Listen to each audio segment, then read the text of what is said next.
Bonjour à tous, ravi de participer avec vous à ce webinaire dédié à un thème clé qui est comment gagner en efficacité sur la production du reporting extra-financier.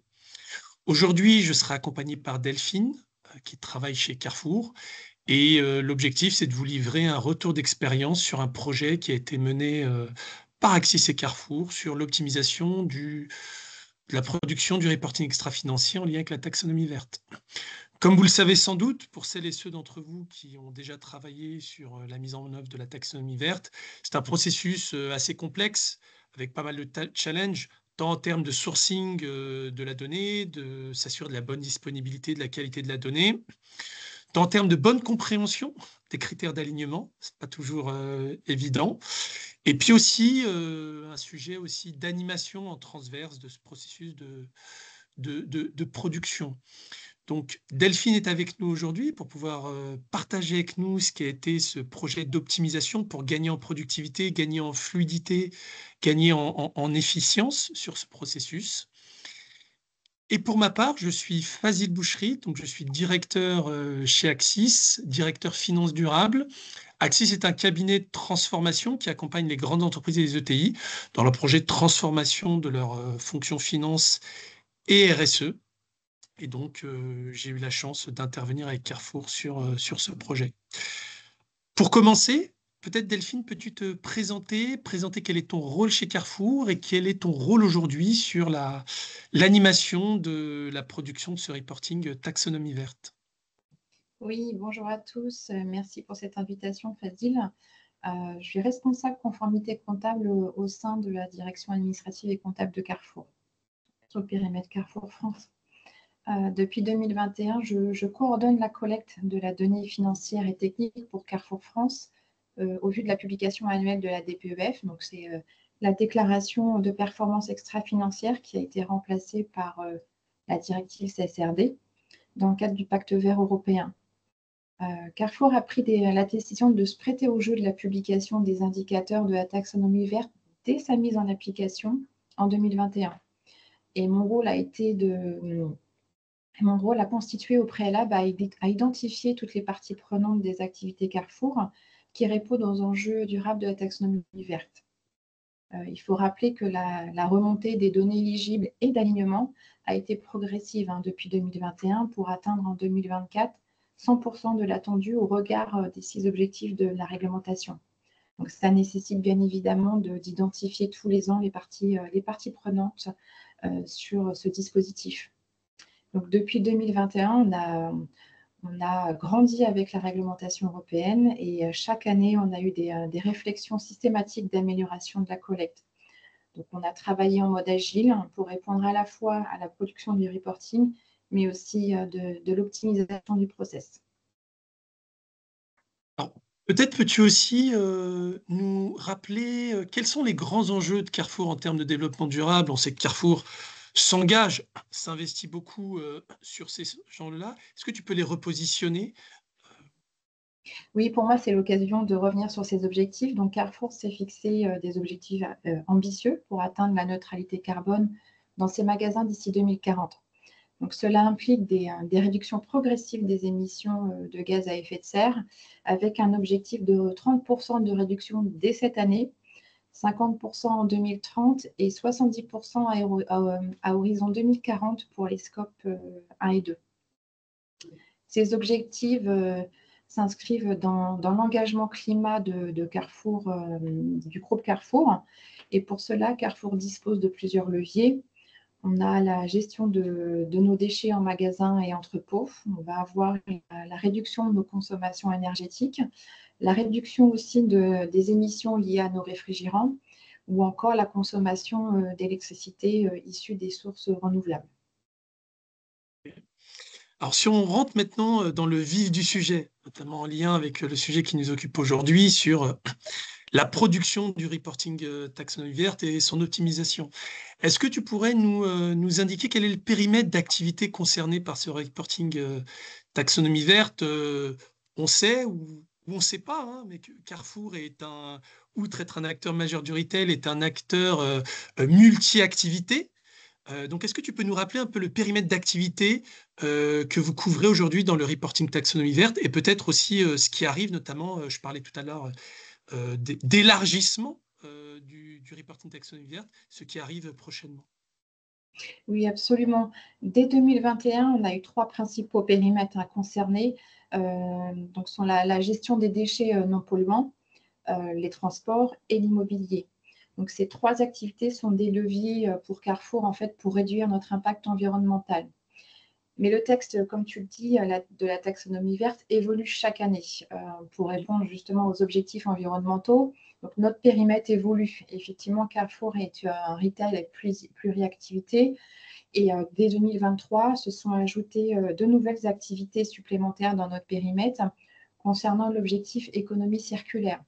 Donc, en l'occurrence, je pense aux solutions et logiciels qui sont basés sur des techniques IT.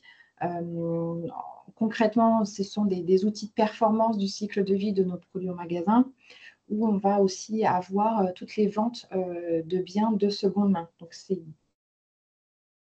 2 actions dans cet objectif d'économie circulaire de la réglementation européenne. Le reporting taxonomie verte est live depuis plusieurs années chez Carrefour. Tu disais, Carrefour a même été un des pionniers, une des entreprises qui a tout de suite voulu justement s'appliquer cette exigence et se mettre en conformité par conviction et par engagement, comme tu le rappelais. Vous avez souhaité lancer un projet d'optimisation et d'industrialisation de la production du reporting en lien avec les équipes Axis.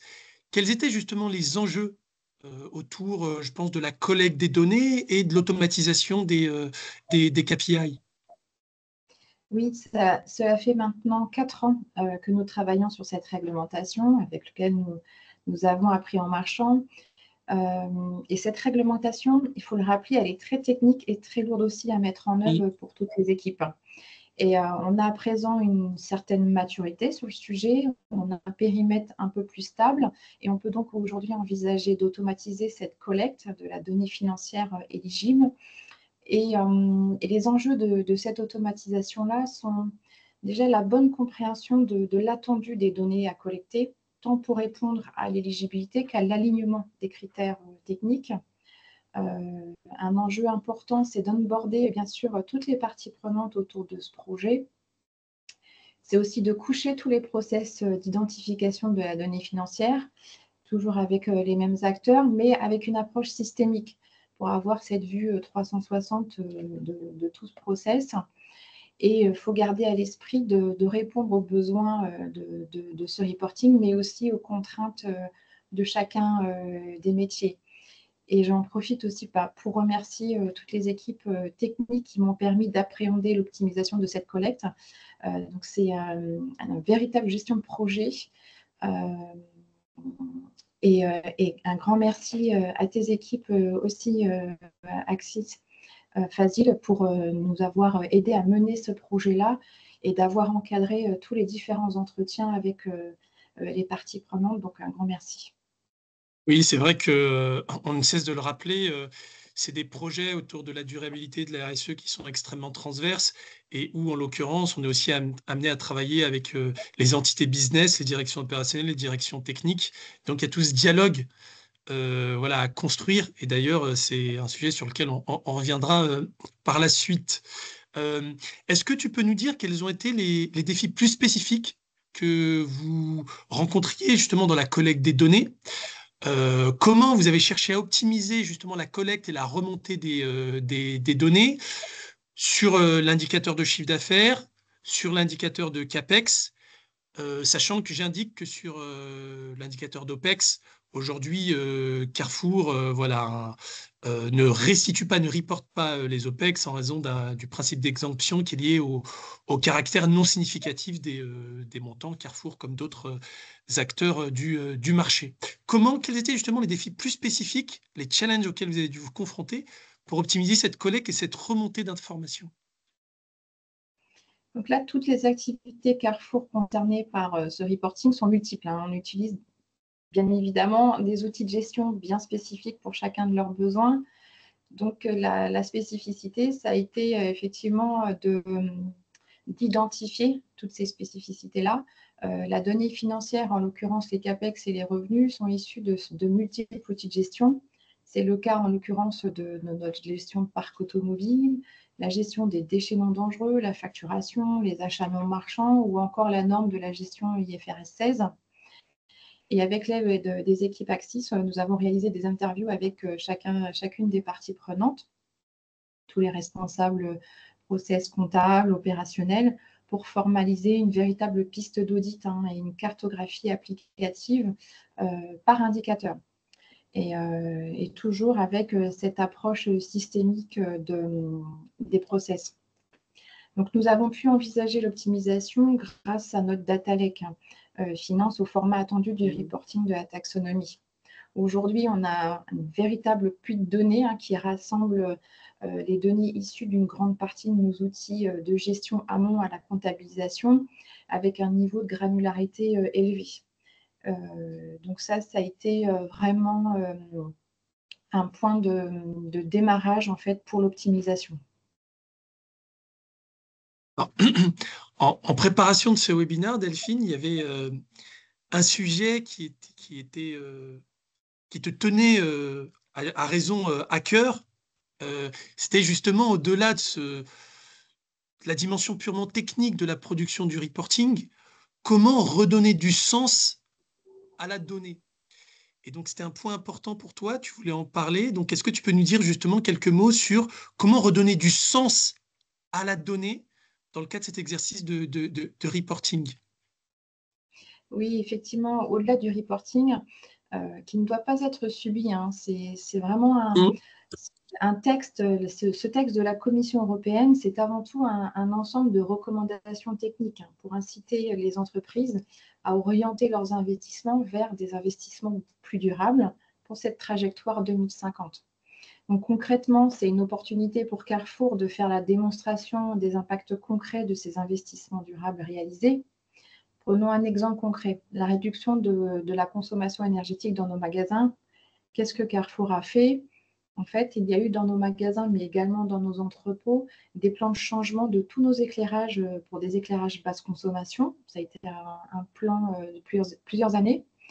Il y a aussi des panneaux solaires sur des ombrières, sur nos magasins qui sont en train d'être installés pour produire de l'énergie photovoltaïque. C'est ça, la taxonomie verte. Donc, la taxonomie verte, c'est donner de la visibilité sur tous ces engagements que Carrefour a pris. Alors, un autre enjeu qui était important, qui tient plus à la manière d'animer ce processus de reporting taxonomie verte, encore une fois, on sait à quel point c'est transverse. On parlait tout à l'heure justement des interactions nécessaires avec les directions techniques, avec les entités opérationnelles. Un des enjeux, c'était de bien structurer la gouvernance. Au-delà de juste avoir travaillé sur l'optimisation du processus de reporting, il y a aussi un travail sur la gouvernance et l'animation de ce processus pour engager, impliquer plus fortement l'ensemble des parties prenantes. Est-ce que tu pourrais nous en dire un peu plus justement sur la structuration de la gouvernance et comment vous avez travaillé pour mieux engager l'ensemble des parties prenantes autour de ce processus de reporting taxonomie verte? Oui, il faut vraiment des sponsors forts. Ce projet d'automatisation de la collecte, il ne peut vraiment réussir qu'avec une véritable adhésion de toutes les parties prenantes et ça débute par la gouvernance. Pour le groupe Carrefour, la gouvernance de ces sujets extra-financiers est à présent portée par les équipes RSE et Finance. Donc la réussite, ça a été vraiment l'étroite collaboration entre ces deux organes de direction, le RSE et la Finance, que je remercie. Alors, justement, comment embarquer les domaines techniques, les directions techniques qui sont clés, comme tu le rappelais tout à l'heure, pour la bonne appréhension et mise en œuvre du reporting taxonomie verte? Comment justement les embarquer, ces directions avec lesquelles la finance n'a pas forcément, en tout cas aujourd'hui, l'habitude de travailler, et qui d'ailleurs dessine un futur pour la finance beaucoup plus proche des directions opérationnelles techniques. Comment justement mieux embarquer? Comment vous avez réussi à mieux embarquer ces directions techniques et à bien travailler, dialoguer avec elles? Oui, d'ailleurs, je remercie, hein, ça me donne l'occasion de remercier les équipes techniques, hein, avec qui on a beaucoup travaillé. On a fait de belles choses ensemble. Ce sont elles, hein, qui mettent en œuvre les engagements de Carrefour et qui contribuent à leur réussite. Donc, collecter la donnée financière, finalement, représente qu'une partie, hein, du reporting extra-financier. Donc, la finance, elle a industrialisé cette première étape, c'est-à-dire de mettre à disposition des données structurées, exhaustives et fiables aux équipes techniques. Et la plus grande difficulté et le grand défi, c'est de répondre à tous ces critères techniques demandés sur nos investissements par les équipes techniques. Et sans oublier, bien évidemment, je pensais à la collaboration avec les acheteurs non marchands avec qui on a Mmh. une étroite collaboration et qui sont en relation directe avec les fournisseurs. Parce que pour répondre justement à toute cette technicité, on a besoin de nos fournisseurs, des documents en fait, techniques qu'ils peuvent nous fournir sur justement nos investissements durables. Donc, c'est un véritable exercice de style, hein, qui va permettre d'évaluer si nos investissements et revenus sont alignés aux objectifs fixés par la Commission européenne. Donc, c'est vraiment avec beaucoup d'humilité qu'on travaille avec toutes ces équipes transverses et effectivement, comme tu le disais, c'est des équipes avec lesquelles la finance n'a pas pour habitude de travailler. Donc voilà, il faut avoir une approche avec beaucoup d'humilité. Alors, si on continue justement, et là, si on se focalise sur les interactions, le dialogue entre la finance et la RSE, deux fonctions qui travaillent de plus en plus ensemble et ont vocation à de plus en plus travailler ensemble. Euh, En quoi la mise en œuvre de la taxonomie verte a été un premier pas justement dans la construction d'une relation de travail forte entre les équipes finance et RSE, dont on voit d'ailleurs qu'elle continue à se renforcer autour de la mise en œuvre de la CSRD ou d'autres processus en lien avec la durabilité. En quoi c'était un premier pas pour vous, pour construire cette relation qui doit être nécessairement forte entre ces deux fonctions? Son expertise sur la formalisation des process et la rationalisation des données. Donc, la finance permet aussi de fiabiliser les données sources, hein, dans le cadre des KPI du RSE. Et pas oublier que la finance, elle rend compte des performances au marché des engagements RSE. Et cette forte collaboration entre ces deux organes de direction, c'est la réussite, je le répète, mais c'est le cas, c'est vraiment la réussite des reporting extra-financiers, vraiment cette collaboration entre ces deux organes, le RSE et la finance. Alors, Carrefour est en train de travailler sur la mise en place de la CSRD. Euh, En quoi l'amélioration, pour toi, en quoi l'amélioration de la maturité du reporting taxonomie verte, en quoi ça vous aide à mieux vous préparer aux exigences de la CSRD? Et ces deux reporting extra-financières sont complémentaires. Et ce sont les grands enjeux du pacte vert de la Commission européenne. La CSRD est basée sur les indicateurs RSE. Donc Carrefour, je me permets de le dire ici, m'a été plusieurs fois récompensé en 2023 et fait partie même du top 3 des entreprises préférées par les jeunes en termes d'engagement RSE. Donc c'est vraiment ça aussi la CSRD. Le RSE permet justement de rendre compte à la CSRD et donne cette maturité-là. La taxonomie verte, elle est plus focus sur ces investissements et revenus qui vont permettre de lutter contre le réchauffement climatique. Donc, on a à la fois les engagements RSE pour lesquels en fait, Carrefour a déjà une certaine maturité sur le sujet et une reconnaissance par ses pairs, et aussi la taxonomie verte qui est beaucoup plus focus sur nos investissements et revenus. Oui, et puis bien sûr, le fait que vous ayez travaillé justement sur la data, qu'il y a eu un gros chantier autour de ça, que vous allez d'être en meilleure maîtrise sur la disponibilité, sur la qualité de vos données, et puis comme tu le disais tout à l'heure, redonner du sens à ces données, pouvoir d'ailleurs en décliner des actions concrètes, opérationnelles. On parlait aussi de la gouvernance, le fait d'avoir travaillé sur l'animation de ces processus. Eh bien, ça crée derrière des automatismes, des facilités pour embrayer sur la CSRD. Donc, vous avez posé un cadre aussi, vous avez travaillé sur un certain nombre de prérequis qui vous permettent d'être plus mature sur la mise en place de la CSRD et d'avoir des parties prenantes, finance, RSE, direction technique, qui sont plus engagées et qui se sont mieux appropriées les enjeux et la finalité. Donc ça aussi, ça a été ça participe aussi, c'est un des facteurs de succès aussi pour mettre en place la CSRD. Si on devait conclure, quelles recommandations additionnelles tu donnerais à des entreprises qui sont confrontées justement à des enjeux d'automatisation et de fiabilisation du reporting taxonomie, qui plus est encore une fois dans la perspective de la mise en place de la CSRD? Oui, alors j'ai plutôt des bonnes pratiques parce que voilà, faire des recommandations, c'est aussi voilà, avoir un certain recul hein, sur ce qu'on a fait, alors qu'on est vraiment au démarrage de tout ce dispositif. Mais effectivement, je m'aperçois que vraiment, pour aborder ce sujet avec toutes les équipes, c'est vraiment démocratiser la taxonomie verte, faire le lien avec les engagements pris de l'entreprise. Souvent, quand on arrive dans un projet ou dans un processus, en fait, on va directement dans la technique, les outils. Et donc là, vraiment, c'est se poser sur, en fait, à quoi sert la taxonomie verte, qu'est-ce qu'elle peut apporter à l'entreprise. C'est aussi fédérer toutes les parties prenantes de la chaîne de valeur hein, pour identifier à la fois toutes les spécificités et aller chercher toutes ces preuves hein, dont on a besoin pour montrer nos efforts engagés. Et c'est, comme tu le disais, et c'est vraiment important aussi pour moi, c'est redonner du sens aux chiffres en corrélation avec nos différents enjeux stratégiques que le groupe Carrefour, en fait, pour lequel le groupe Carrefour s'est engagé. Oui.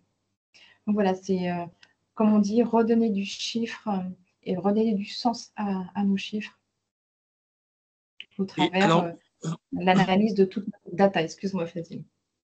Et alors moi, je rajouterais c'est aussi un peu ce que tu incarnes, hein, nous, ce qu'on a vu, ce qu'on a vécu, c'est aussi, à l'image de quelqu'un comme toi, Delphine, c'est identifier en interne aussi des porteurs de cette transformation durable, des gens qui sont convaincus et donc qui sont convaincants et qui incarnent cette dynamique de transformation durable. Donc voilà, je tenais à saluer aussi ton rôle, Delphine, dans ce projet de transformation, d'optimisation, qui démontre bien que la réussite de ce type de projet, elle repose, avant de reposer sur des outils, sur des procédures, elle repose aussi sur des personnes qui incarnent et qui portent cette transformation avec conviction. Donc un grand merci, Delphine, justement, pour avoir incarné, pour continuer à incarner justement ce rôle de porteur de la transformation durable, avec d'autres bien sûr chez Carrefour. Ouais. C'est un vrai levier de réussite et d'engagement des collaborateurs et de l'entreprise. Oui, c'est absolument ça. Ben, merci beaucoup, Fazil, et un grand merci effectivement à toutes ces équipes de Carrefour qui m'accompagnent dans ce projet. Et merci à tes équipes pour m'avoir accompagnée et vraiment me mettre dans une vraie gestion de projet. Donc, un grand merci. Pour conclure, j'indique que ce webinaire a été enregistré. Donc néanmoins, vous pouvez poser vos questions. Nous ferons un plaisir de vous répondre individuellement, voire de planifier un point d'échange avec vous pour approfondir certains points si besoin. N'hésitez pas, nous prendrons vraiment le temps de répondre à chacune de vos interrogations.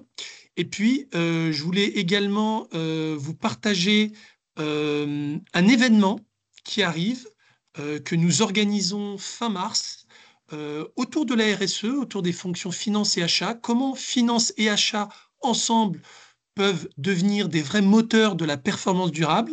C'est un événement qui aura lieu à Paris le 27 mars à partir de 18 h. Et nous aurons la chance d'avoir plusieurs intervenants de marque, dont une ancienne ministre de l'Environnement bien connue, des CFO et des CPO, directeurs achats de grandes entreprises, ainsi que des partenaires tels que la DFCG, l'AFNOR ou encore Novetic, qui seront partenaires de cet événement. Donc, c'est un événement qui permettra d'échanger, d'apprendre aussi. Notamment, il y aura toute une séquence sur les normes qui sont en cours de définition à l'échelle internationale et de l'Union européenne, pour définir ce que seront demain les qualifications et les compétences euh, au sein des fonctions finance en lien avec la RSE et l'intégration des critères de durabilité. Donc, ça permettra aussi de s'éveiller et d'identifier ce qui arrive en termes de normes sur les compétences clés au sein d'une fonction finance. Donc, on espère vous y voir nombreux. Je tiens encore à te remercier, Delphine, pour ta participation, et je vous remercie tous d'avoir participé à ce webinaire. Merci Delphine, merci à tous et à bientôt.